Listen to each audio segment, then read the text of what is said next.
Kiranya damai sejahtera dan kasih karunia dari Allah Bapa menyertai hati dan pikiran kita semua di dalam Yesus Kristus.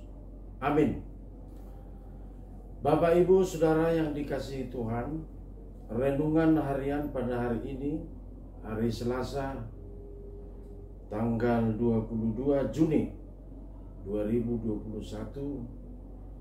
Sebelum kita beraktivitas hari ini, firman Tuhan memberangkatkan kita semua tertulis dari 2 Korintus pasal 8 ayat yang ke-9. Demikianlah firman Tuhan. Karena kamu telah mengenal kasih karunia Tuhan kita Yesus Kristus, bahwa Ia yang oleh karena kamu menjadi miskin, sekalipun Ia kaya, supaya kamu menjadi kaya oleh karena kemiskinannya. Demikianlah firman Tuhan. Bukan secara kebetulan, Bapak, Ibu, Saudara, atau dibuat sendiri, Tuhan Allah itu disebut Allah yang ilahi.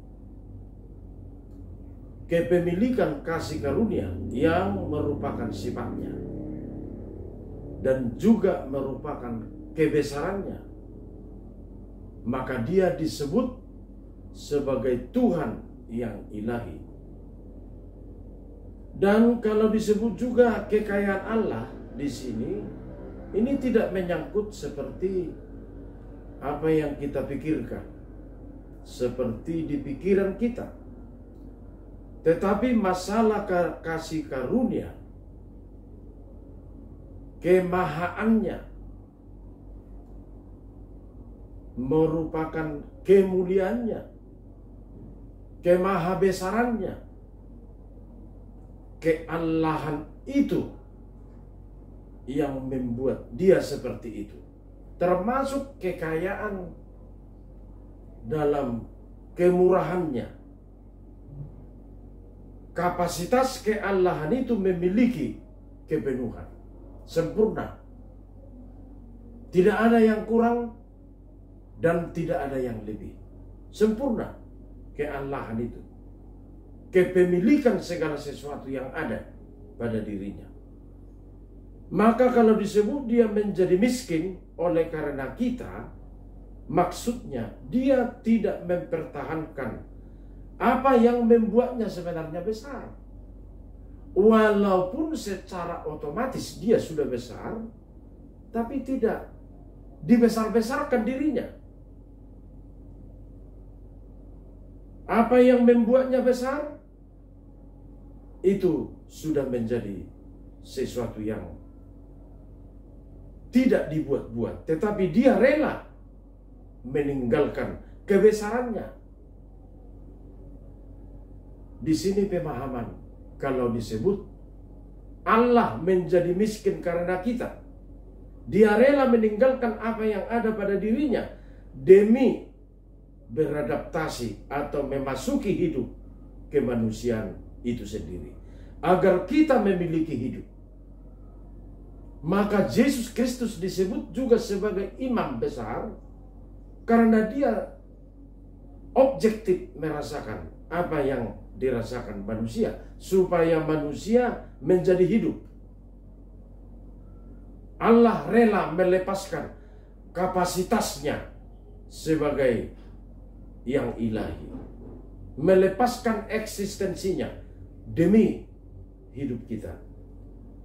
Ini yang disebut proses inkarnasi, demi memperjuangkan hidup kita orang percaya kepadanya.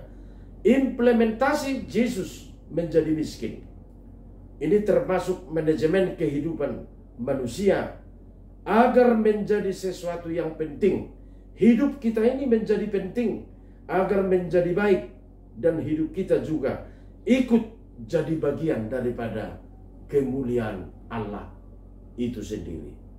Pikiran kita, hati kita, serta perbuatan kita ikut menjadi bagian kemuliaan Tuhan.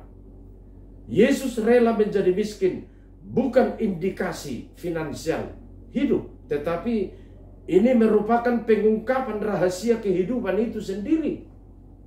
Ada tujuan kenapa dia menjadi miskin. Yesus sendiri yang mau jadi miskin. Artinya mau menjadi manusia. Kita sudah kaya. Kalau Yesus mau menjadi manusia, berarti kita orang percaya sudah kaya. Kaya jasmani atau kaya rohani. Bukan hanya sebagian.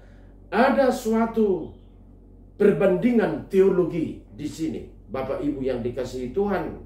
Kalau manusia pintar, itu merupakan kebodohan Allah. Kalau ada kebodohannya, seperti kata Rasul Paulus dalam suratnya yang lain. Kalau manusia cerdas atau pintar, intelek, itu juga merupakan kebodohan Allah kalau ada.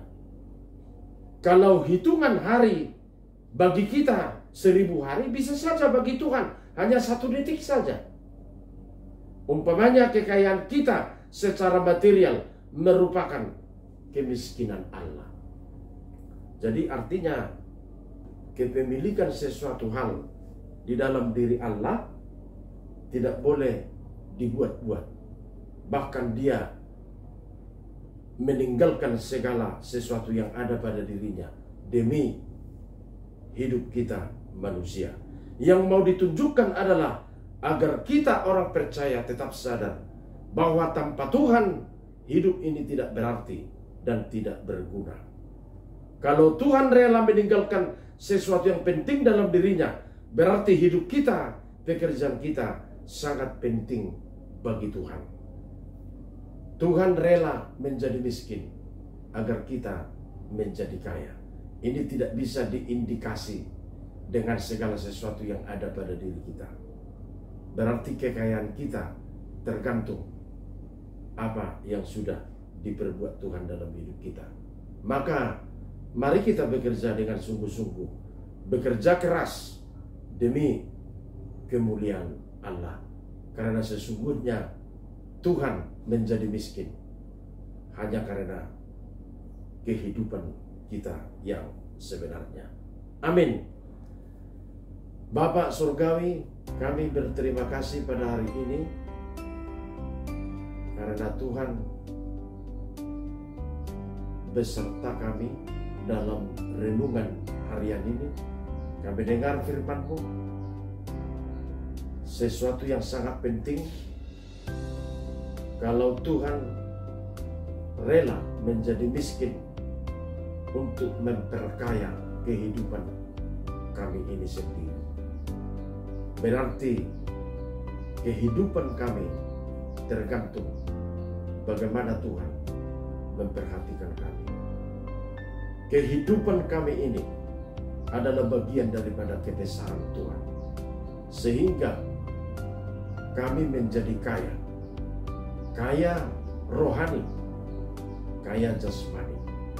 Semuanya hidup ini punya tujuan.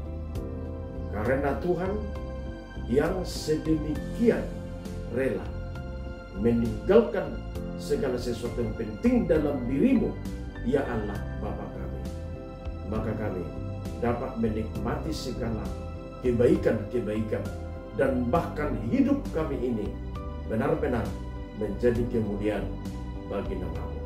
Berkati kami satu hari ini, berkati pekerjaan kami, sertai kami, semua keluarga-keluarga, sertai yang setia berada di rumah karena pandemi COVID-19 semakin merajalela. Tuhan memelihara hidup kami senantiasa. Ampuni dosa-dosa kami. Hanya di dalam nama Yesus Kristus kami berdoa.